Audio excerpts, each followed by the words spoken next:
Sylvester Smith with Inc. magazine, and I have the distinct privilege today of being here with Dr. Camara Jones. Dr. Camara Jones is an expert on health issues, specifically as they relate to minorities, and I am very honored to be here with her because not only is she an expert, but she's a medical doctor.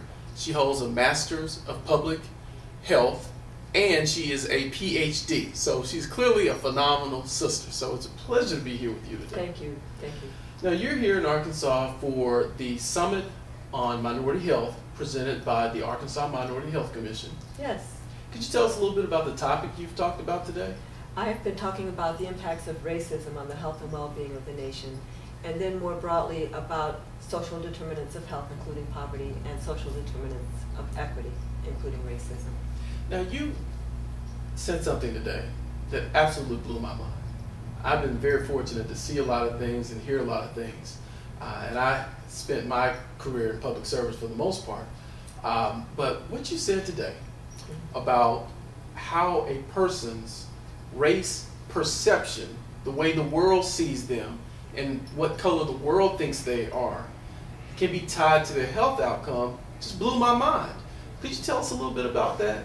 Yes. This is data that was collected by the states with CDC on the behavioral risk factor surveillance system.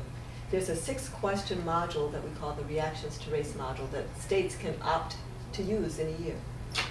One of those questions is, how do other people usually classify you in this country? Would you say white, black or African American, Hispanic or Latino, Asian, Pacific Islander, Native Hawaiian Pacific Islander, American Indian or Alaska Native, or some other group? So that question is not asking how do you self-identify, but it's asking how do other people usually see you. And that socially assigned race question we ask because that is the substrate on which racism operates. In other words, that is the on-the-street racial classification that the society and people in the society are responding to every day. And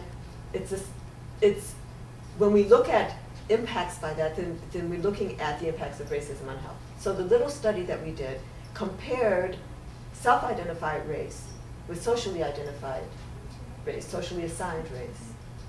And we saw that among people who said, I am Hispanic or Latino, 63% were usually classified by others as Hispanic or Latino, but 27% were usually classified by others as white.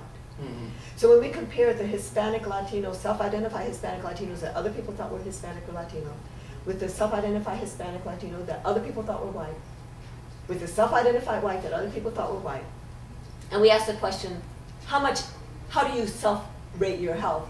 We looked at the numbers of people who said that their health was excellent or very good, and found that for the Hispanics that other people thought were Hispanic, compared to the Hispanics that other people thought were white, compared to the whites that other people thought were white, there's a huge difference. There's a huge and significant difference within the Hispanic population, with those who other people think are white, having significantly better health. Mm-hmm. But when you compare the Hispanic whites with the white whites, there's no evidence of difference. That is, if people think you are white, it doesn't matter if you self-identify as Hispanic or you self-identify as white, you're going to report more excellent or very good health. Mm-hmm. We found that for the American Indians too. There were Indians, I think it was 36% of the people who said, I am American Indian. 36% usually classified by others as Indian. I think it was 48% usually classified by others as white. Where you compare the Indians that other people think are Indian with the Indians other people think are white, with the whites that other people think are white.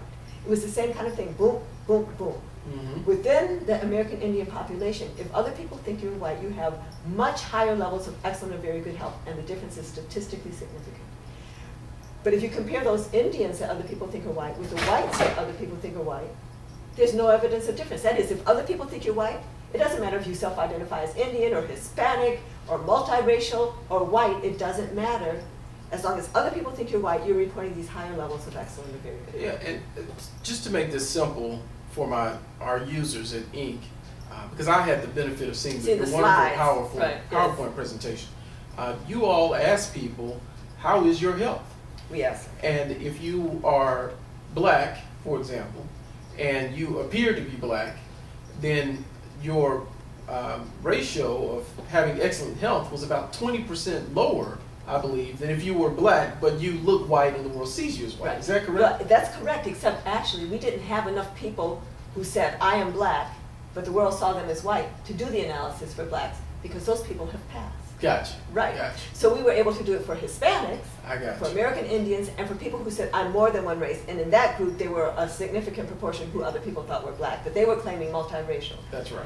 And that was, huge difference between the multiracials who other people saw as black and the multiracials that other people saw as white. So yes. So whether you're black, biracial, Hispanic, Indian, whatever, if you look white and the world perceives you as white, right, you have a roughly 20% improvement on your overall health than if you were just black and look black, or Hispanic and look Hispanic. Right, right. On your self-rated health. On your self-rated health, that's right. Now, the $50 million question is, why do you think that is? Well, the reason I think it is because there's no a priori reason. Now, you've got to tell us what that means. Well, a priori means, like, starting out from the get-go, that there's no reason, just from the beginning, there's no reason that looking a certain way would be associated with better health. There's no reason except that we live in a society that structures opportunity and assigns value based on how we look. In fact, I define racism as a system. So first of all, I start out that it's a system. It's not an individual character flaw. It's not a personal moral failing. It's not even a psychiatric illness, as some people have suggested. But it's a system of structuring opportunity and of assigning value based on the social interpretation of how we look, which is what we call race. So I'm very clear that race is not something that is in our genes. Race is the social classification of how we look, which differs. Now, your viewers are looking at me and thinking he's talking to, an African-American woman. That's his sister, she's black. If we were in Brazil, people might be looking at me and thinking he's talking to a white woman. If we were in South Africa, people might be thinking he's talking to a colored woman. That's right. So I have the same appearance, but in 3 different settings, the social interpretation of my appearance would put me into 3 different racial groups. And if I stayed in any of those places long enough, then my health would probably take on that of the group to which I've been assigned, even though I'd have the same genes in all 3 places. Wow. So that's what I mean when I say race is the social interpretation of how we look. I'm looking the same everywhere I'm going, right. but the social interpretation can vary place to place and even over time. So are you saying then, because what we're talking about data based on... Wait, I want to interrupt you to say Sure. so one more thing. The other thing, people get stuck on this race as biology. But this social interpretation of race thing even includes the fact that we think of people as black who might have just come here from Australia. That's right. That's right. And be Aboriginal. That's right. Nothing to do with the African continent. That's or may right. have come from East Africa, very different kind of geographic clustering in East Africa than West Africa or South Africa. But when we get all over here, we're all black. We're all black. That's right. Well, and I think you make some fascinating points, but my question, the next question that I have is, at the end of the day, these outcomes are real, and they're not perceived outcomes, they're actual outcomes. That's right. So what is happening in society that's creating this outcome of better health if you happen to be a person that the world perceives as white?